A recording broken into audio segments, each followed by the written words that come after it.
Olá, minha gente! Estamos aqui novamente com o nosso podcast Já Pensou, transitando por uma segunda fase.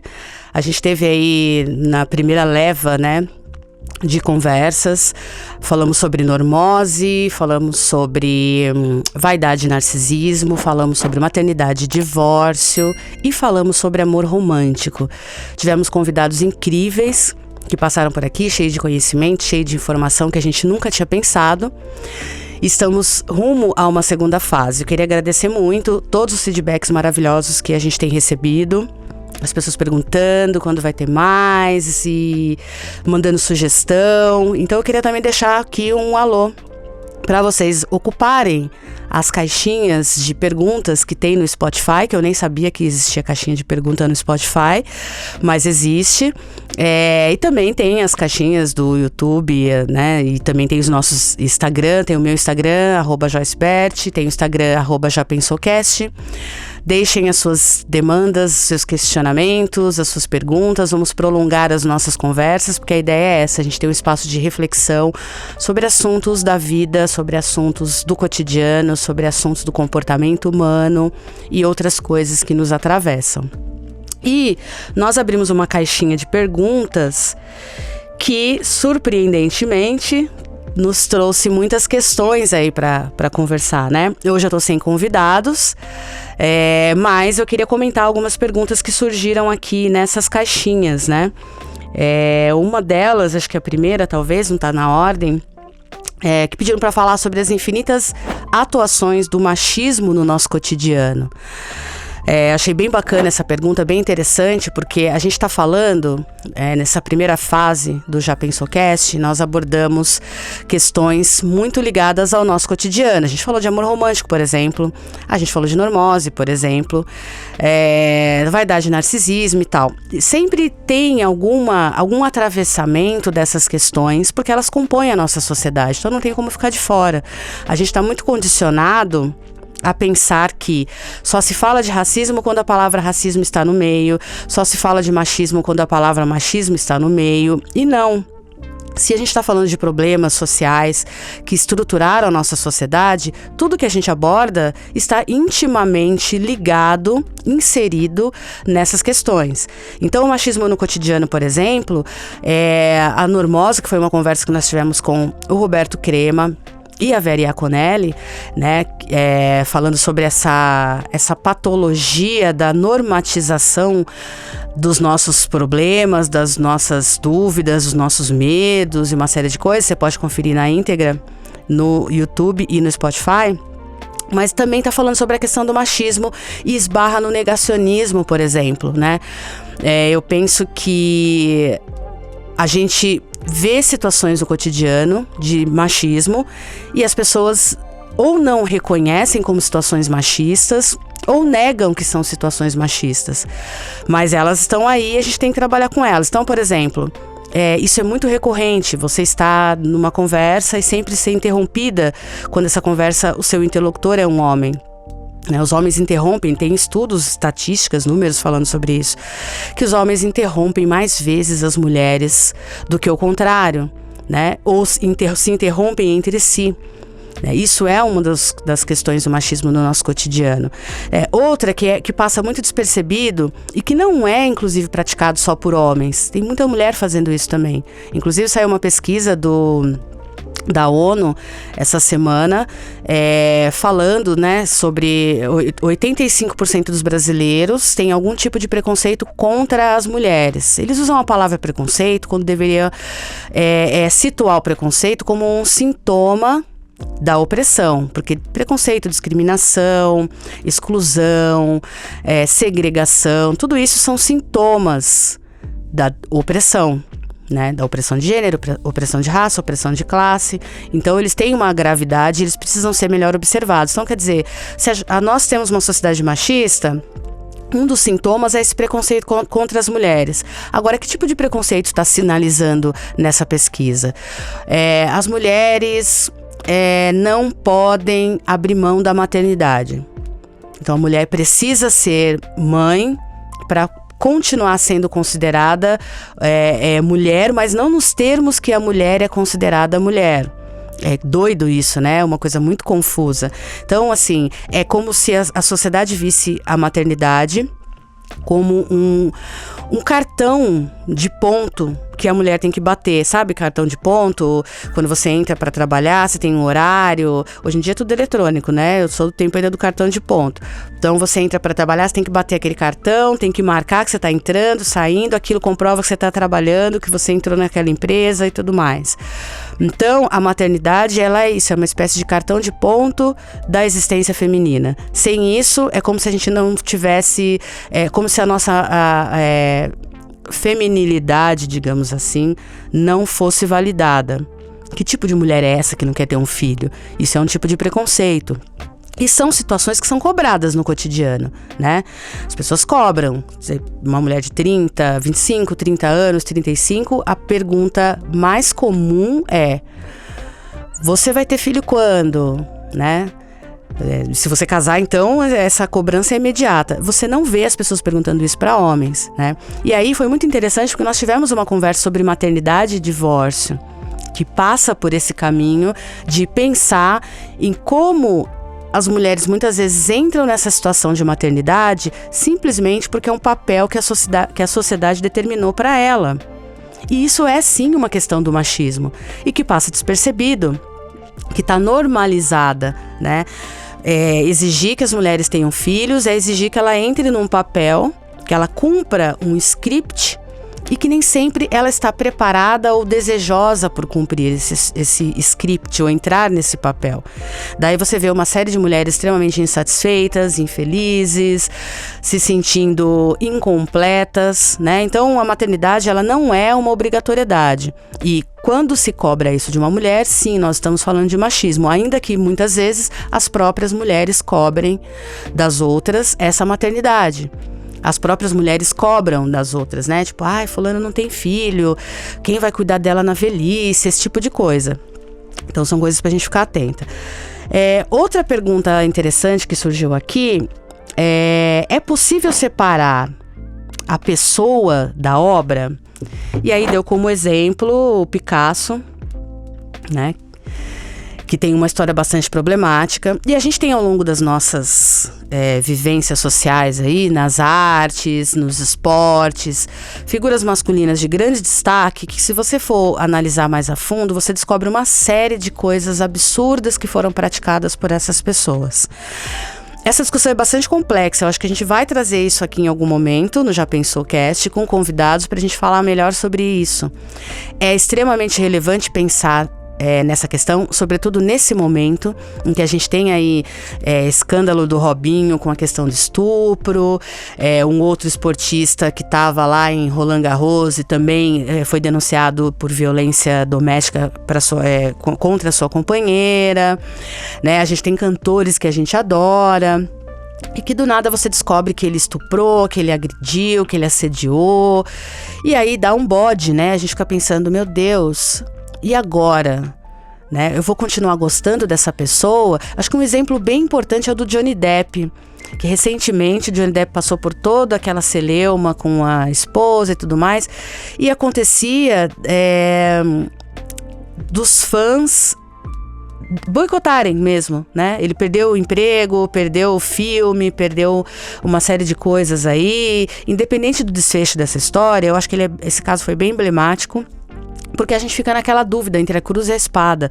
Poxa, eu gosto tanto da produção desse artista, mas e a pessoa, né? E não é um assunto que eu posso definir por completo. Eu posso dizer por mim.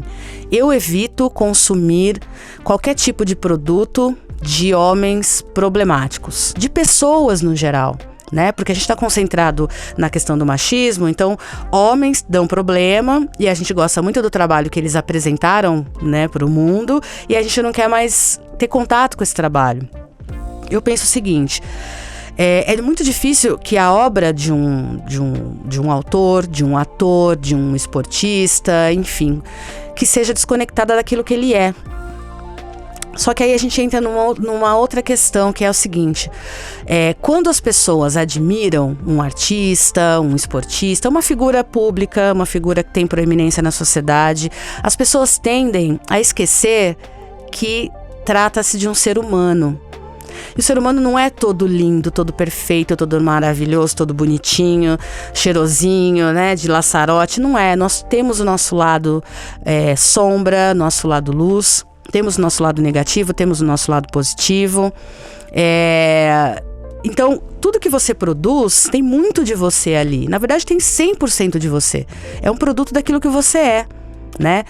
E se a gente analisar as obras com mais critério, a gente consegue inclusive identificar certas questões que vão fazer com que a gente pense, olha, aquele cantor gravou tal música, naquela música tinha uma estrofe naquela letra que era muito esquisita. Como que a gente não percebeu que ele podia ser um cara que agredia ou que tinha o potencial de agredir ou de assediar uma mulher?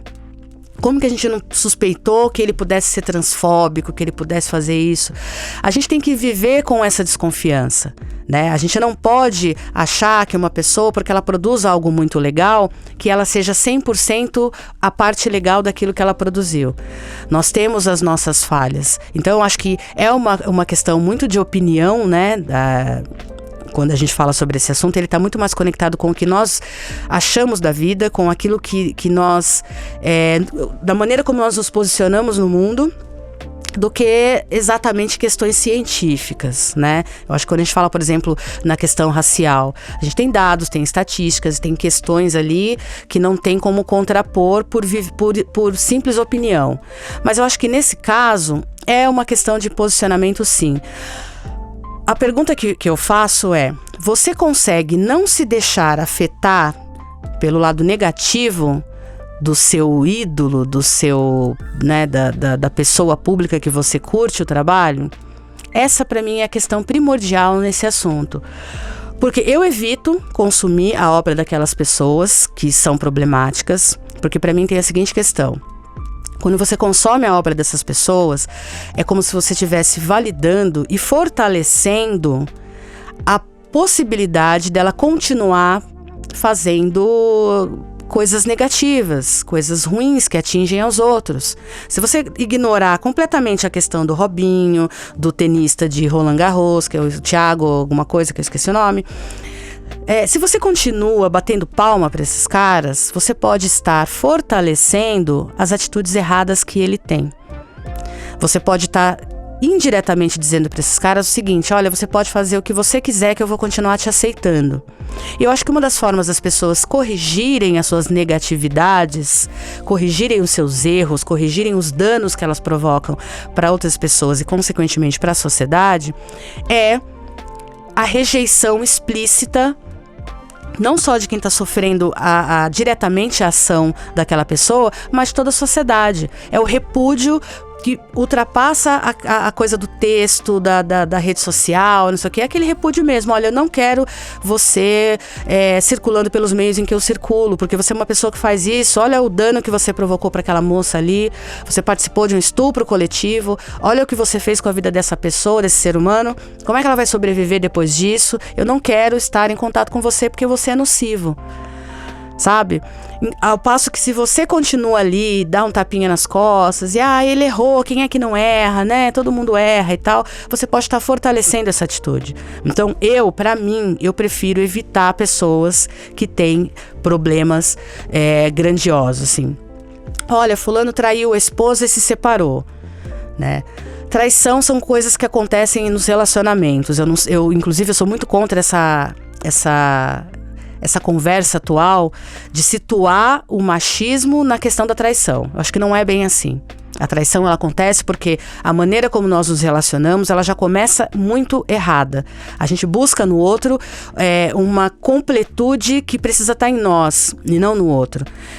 E aí você se relaciona sempre na base do se encaixar nos moldes, nos papéis pré-estabelecidos. Quando você faz isso, você desaparece dentro de uma relação e aí você deixa de ser interessante, você deixa de ser importante para aquela pessoa, ela vai embora. E além disso, a traição não acontece só no âmbito das relações, né? Então a pessoa traiu fulano, tal, não sei o quê.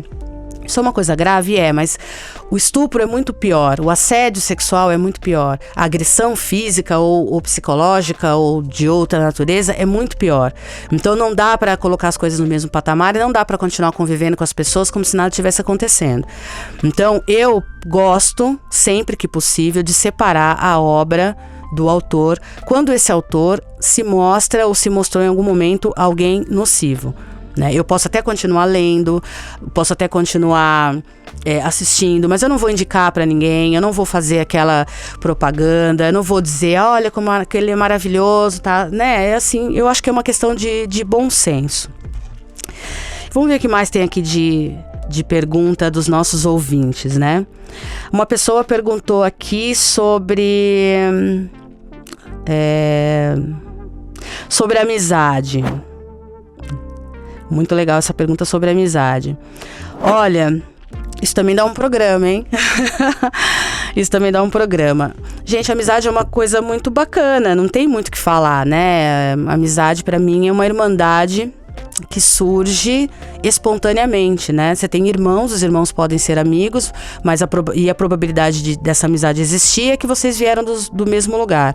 Agora, um amigo é como se fosse um irmão que você encontra pela vida. Quando a amizade é verdadeira, quando a amizade é de coração, né? Quando tem um vínculo afetivo construído e mantido, cultivado com a sinceridade que deve ser, a amizade é uma das coisas mais fabulosas, né? Eu acho a amizade até muitas vezes mais útil e mais importante do que os relacionamentos amorosos. Muito embora eu ache que um relacionamento amoroso de boa qualidade é aquele que parte do lugar da amizade, né? Porque aí você criou todo um respeito, todo uma aproximação que está muito além da aparência, do desejo sexual, da paquera e tudo mais. Então a amizade é uma coisa incrível. Eu acho que as pessoas devem ser amigas. Nos dias de hoje é difícil você ter uma amizade, né? A gente vive numa sociedade tão competitiva que as pessoas só conseguem olhar um para o outro enxergando vantagens, enxergando aquilo que se pode tirar do outro em benefício próprio, né? A falta de cuidado também entre as pessoas desfavorece os ambientes propícios para uma amizade, né? Porque uma amizade, ela precisa de um retorno, é uma via de mão dupla. Então, quando você está num ambiente onde as pessoas não têm muito cuidado uma com a outra, né?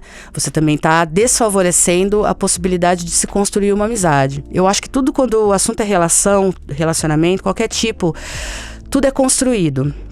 Você constrói no dia a dia, nas pequenas atitudes, você reforça mensagens, você faz o outro se sentir querido, amado, mas também faz com que a pessoa entenda que você é de confiança, né? Então você não vai mentir para a pessoa, você não vai ser falso com a pessoa, você não vai ser omisso nas necessidades dela, não vai obrigar essa pessoa de alguma forma a estar atendendo todas as suas necessidades. Enfim, tem uma série de elementos aí, mas a amizade é um assunto importante, é legal, importante e possível de ser aprofundado numa conversa por aqui, né?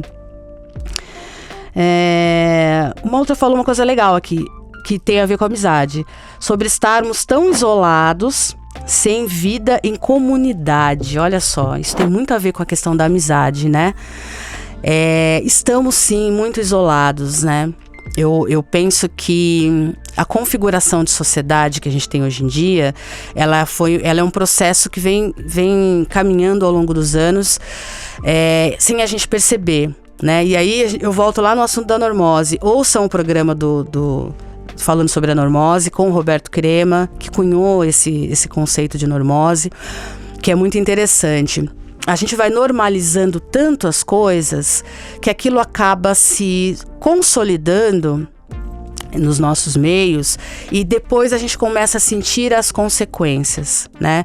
Então eu falei agora, é difícil você conseguir construir amizades num ambiente tão competitivo como a nossa sociedade tem se mostrado.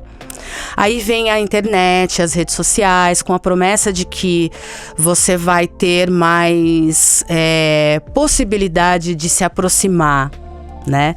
E na verdade aconteceu o oposto, ou tem acontecido o oposto. Eu não criminalizo a internet, as redes sociais, muito pelo contrário. Eu realmente acho que é um instrumento que tem um potencial de crescimento, de expansão, de acolhimento até. Eu fico tão feliz quando eu tô andando pelas redes sociais e eu encontro perfis úteis, sabe? Aqueles perfis que dão dicas boas ou que falam de maneira séria e ética sobre relações, relacionamentos, ou um perfil de um psicólogo, por exemplo, que vai comentar questões inerentes ao humano, ou que vai fazer uma piada, enfim. Eu fico feliz quando eu encontro esses lugares dentro das redes sociais. Mas, infelizmente, a gente traz uma ferramenta, e a Vera e a Conelli falou sobre isso quando a gente conversou sobre normose, né? A ferramenta está aí, mas aí a gente tropeça nas nossas questões mal resolvidas que circulam pela sociedade, e aí aquela ferramenta que poderia ser tão boa acaba se tornando alguma coisa que fragiliza ainda mais. E eu acho que as redes sociais, elas estão muito nesse lugar. Sempre no mundo existiram panelas, né? Antigamente se falava em panelas, hoje em dia se fala em bolhas, né? As pessoas falam, eu tenho que furar bolha, vamos fazer tal coisa para furar bolha e tal. Essas bolhas antigamente eram chamadas de panelas, que é um agrupamento de pessoas que são parecidas, que têm uma afinidade porque são parecidas, têm desejos próximos, maneiras próximas de ver a vida, de considerar as coisas, de tratar as questões, de lidar com as questões. Enfim, então se forma ali um nicho de pessoas que se dá bem, mas se dá bem principalmente porque parte de um ponto de vista muito parecido para olhar a vida, né? Isso é ruim? Não é exatamente ruim, mas é reducionista da nossa capacidade de relacionamento e de comunidade como um todo, né? As pessoas têm falado muito em coletividade e ancestralidade, mas a gente não busca olhar como é que a ancestralidade atuava em tempo real quando encarnada, né? Quando viva, quando dentro da experiência humana. Do mesmo modo a gente fala em coletividade, mas essas coletividades que as pessoas falam, para mim, é essa tal bolha, né? Você não tem que ter um agrupamento de pessoas unidas apenas pelos interesses comuns, o que elas têm em comum. Você tem que ter um agrupamento de pessoas que se aproximam por interesses não materiais, né? Por interesses como expandir aquilo que eu penso, ter uma visão diferente sobre um determinado assunto, ter características diversas que eu não tenho no meu cotidiano, né? E a gente vê o oposto, e aí fica essa coisa, né, de vivermos isolados, né? Tem bolhas de isolamento, tem bolhas que não se comunicam com os demais. Olha, eu estou aqui, eu sou artista, eu saio não sei aonde, eu faço não sei o quê, então eu estou num outro patamar, eu não posso me misturar com aqueles ali. Aqueles ali não estão no meu patamar, não estão à minha altura, né? Isso é um sintoma da arrogância mesmo que o ser humano muitas vezes desenvolve, né? Do egocentrismo, né? Do narcisismo, que a gente falou em narcisismo e vaidade com o Rossandro Klinge e com a Vanessa Rosan, foi um papo incrível, né? Muita gente deu retornos bem bacanas sobre essa conversa, porque ela foi muito útil. Agora, os nossos narcisismos cotidianos é isso, é essa bolha, né? E depois as pessoas acabam reclamando, porque, poxa, nós estamos isolados, a gente não se vê e tal. Mas o que você tem feito para se aproximar das pessoas? Como é que você enxerga as diferenças? Como é que você lida com o diferente, com aquele que não parte do mesmo ponto que você ou que não enxerga a vida da mesma maneira que você enxerga?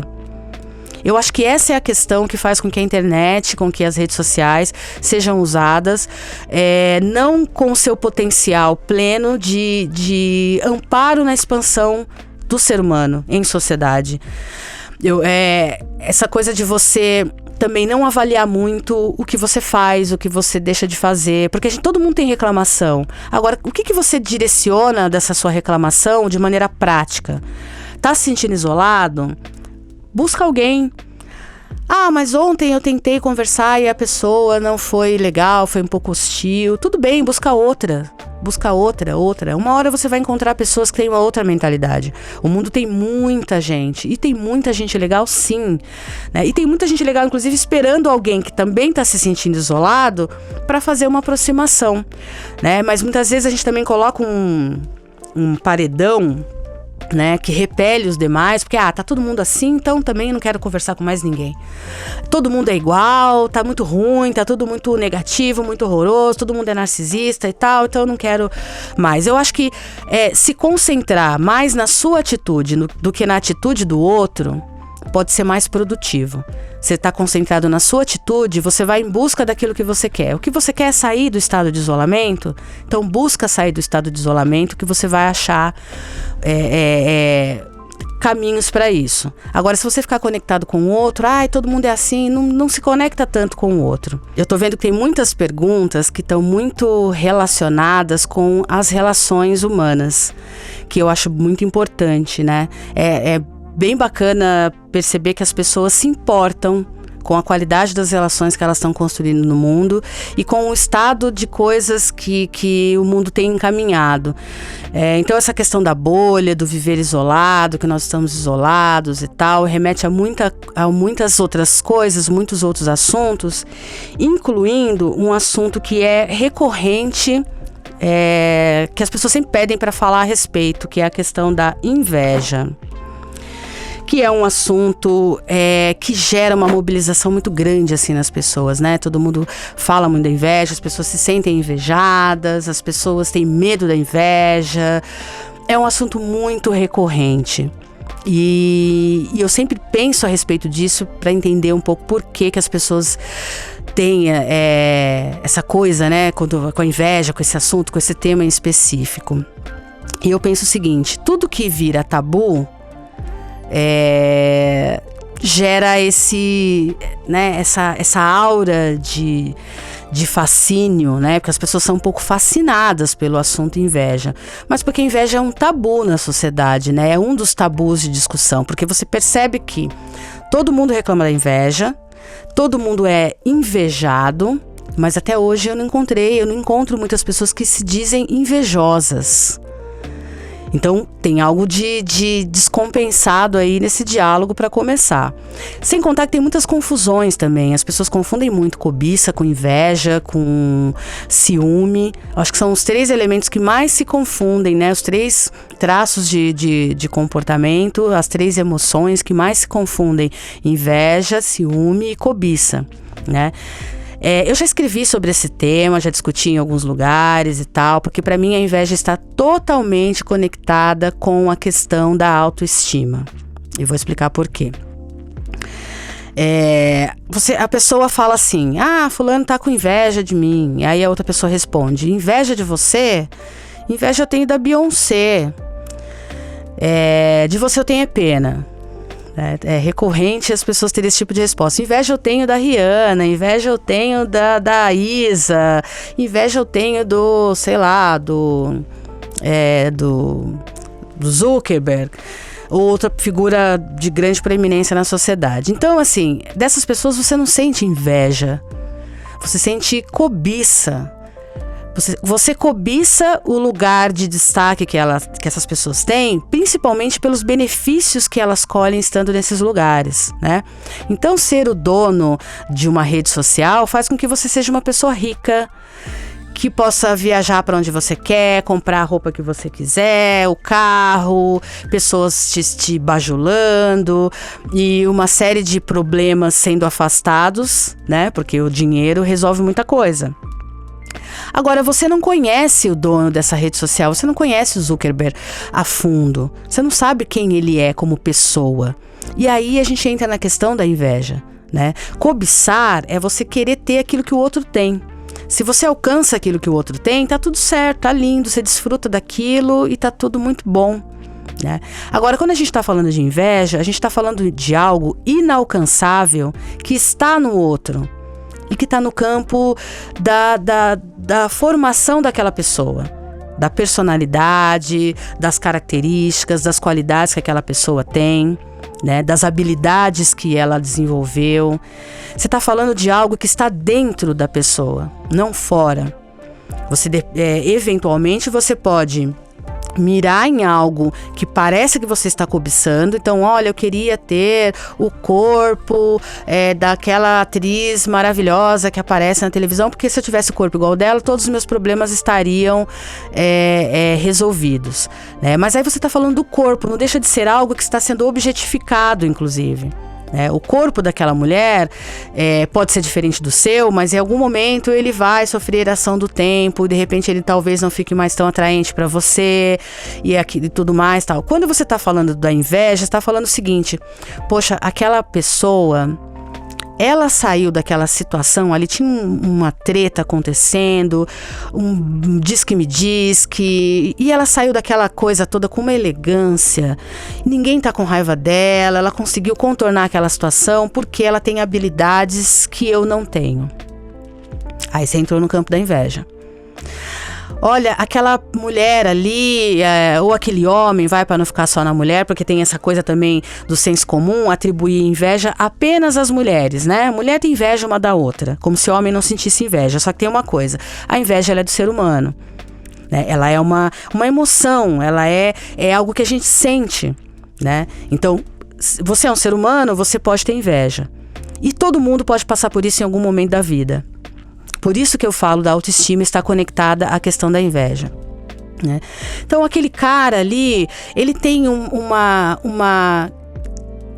poder de concentração, né? Um foco naquilo que ele está fazendo, que tudo que ele faz sai muito bem feito, porque ele não deixa nada escapar das vistas, enfim.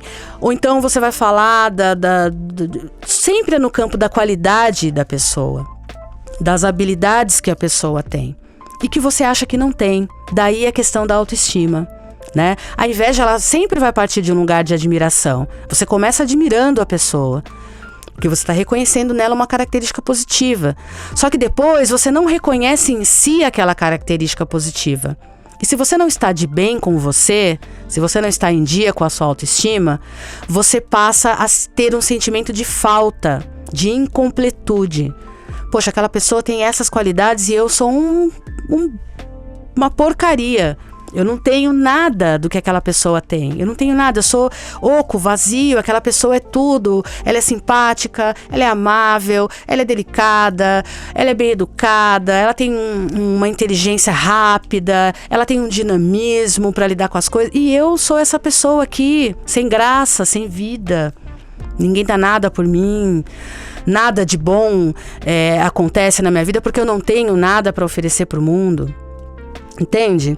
Quando você é uma pessoa que está com a sua autoestima em dia, e a autoestima ela é diariamente trabalhada, porque a gente vive num mundo que bombardeia o nosso gosto por nós mesmos, né? O tempo inteiro, a gente vive numa sociedade que está dizendo o tempo inteiro que você não tem valor, ou que você só vai ter valor se você comprar aquilo que está sendo oferecido na televisão.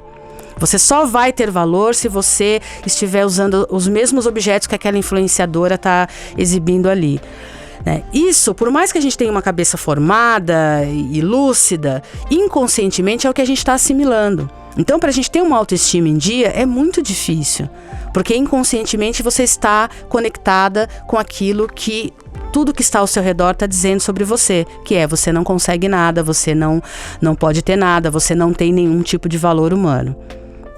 Então a inveja, ela distancia muito as pessoas, né? Ela faz com que as pessoas não consigam criar um vínculo, não consigam desenvolver um afeto positivo uma pela outra. Por isso que a inveja, ela paralisa muitas pessoas, ela vive na nossa cabeça, ela tá ali porque você gosta de uma pessoa, de repente você percebe que aquela pessoa te odeia. E você nunca fez nada de ruim para aquela pessoa, você nunca brigou com ela e tal. Por que aquela pessoa está te odiando? Ela pode estar te invejando. Mas você também pode estar nesse lugar de estar sentindo uma inveja daquela pessoa, né? Daí a questão de todo mundo é invejado, mas ninguém é invejoso. Daí a necessidade da gente estar sempre olhando para nós mesmos, olhando para aquilo que a gente faz, aquilo que a gente sente, questionando as nossas atitudes permanentemente. Porque os ranços, né? Tem gente que adora falar que tem ranço. Ai, tenho ranço.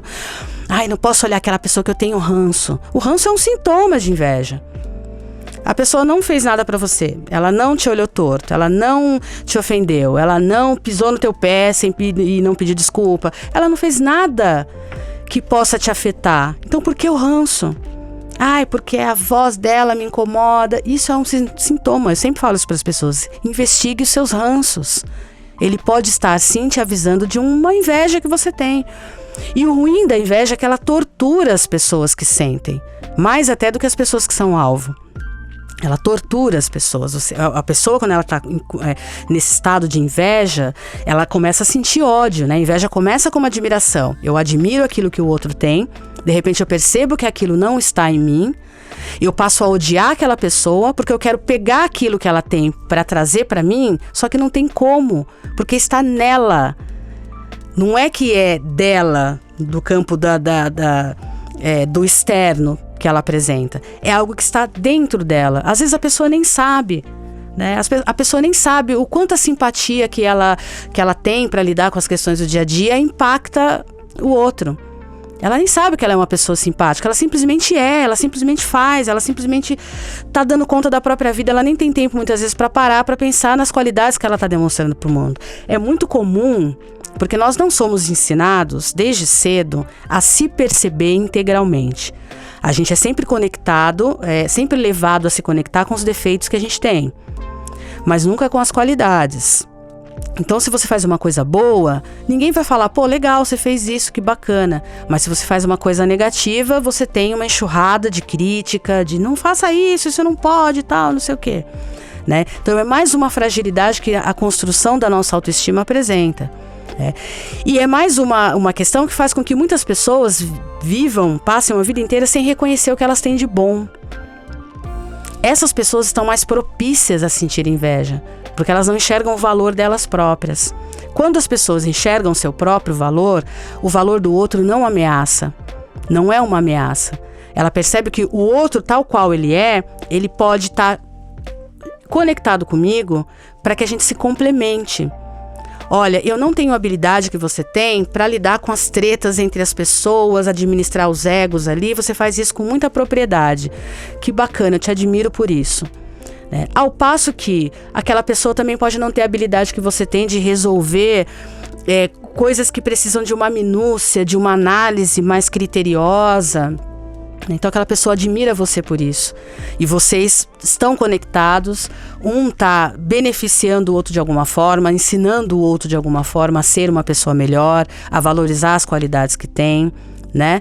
Agora, o que a inveja tem a ver com tudo isso? A inveja tem a ver que ela tem sido um elemento de separação entre as pessoas. Né?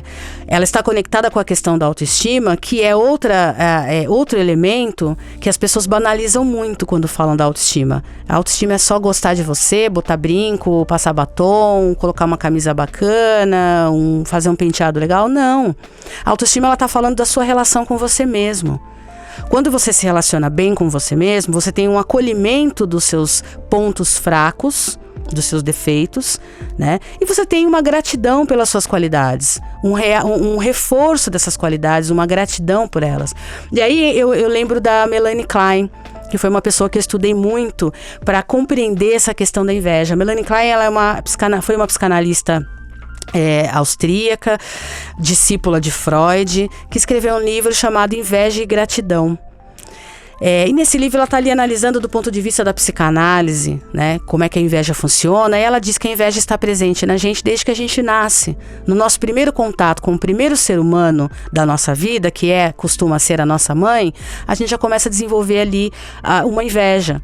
O bebê nasceu, aí ele tem a fome, e aí a mãe oferece o seio para ele beber. Então tem todo um detalhamento aí desse pensamento da Melanie Klein, mas grosso modo, a criança tem uma dificuldade de entender que o seio é uma parte do corpo e não a mãe toda. Então ela enxerga o seio, né, como a mãe, como tudo, né, como a pessoa em si, né? E aí ela percebe que só a mãe pode sanar a fome dela, só a mãe pode fornecer esse leite, só aquele peito pode prover a alimentação dela. Então ela não pode fazer isso por ela mesma.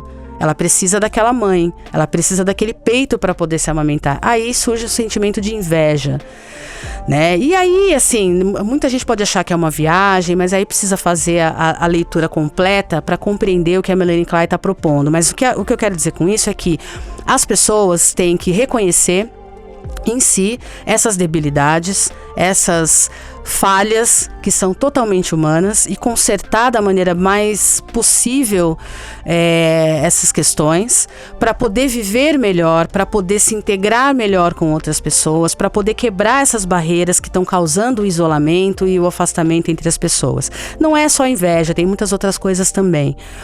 Mas a inveja é um elemento importante de se analisar, de se olhar sob essa ótica, né? Tem um texto meu para a revista Elle Brasil falando sobre inveja. Inclusive eu uso aquele filme do Milos Forman, Amadeus.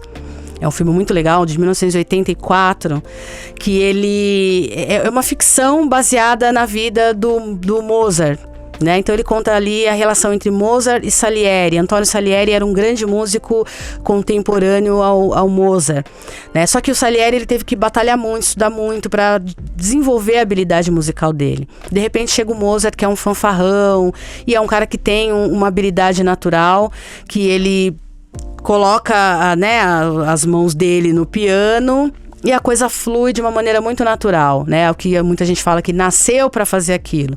E o Salieri não, ele foi praticando e tal. E aí existe uma relação de inveja que surge ali entre os dois, que faz com que o Salieri vai destruindo o Mozart, ou contribuindo, na verdade ele não destrói, ele vai contribuindo com a destruição do Mozart. O Mozart, de acordo com a ficção do Milos Forman, era um cara autodestrutivo. Então o Salieri ele vai contribuindo com aquilo. E eu acho que esse filme é muito interessante para a gente compreender exatamente a inveja, né? Esse dom que o Mozart tinha de transformar as inquietudes dele em música, era um dom que o Salieri queria alcançar. O Salieri, ele não via que ele também era valioso, que ele era respeitado, que ele tinha uma posição que o Mozart nunca ia alcançar, porque o Mozart era um fanfarrão. Então as pessoas gostavam do que ele produzia, mas ao mesmo tempo repudiavam o comportamento dele. Ao passo que o outro não, o outro era respeitado, era cortejado, reverenciado. Então eu uso esse filme para falar sobre essa questão da inveja.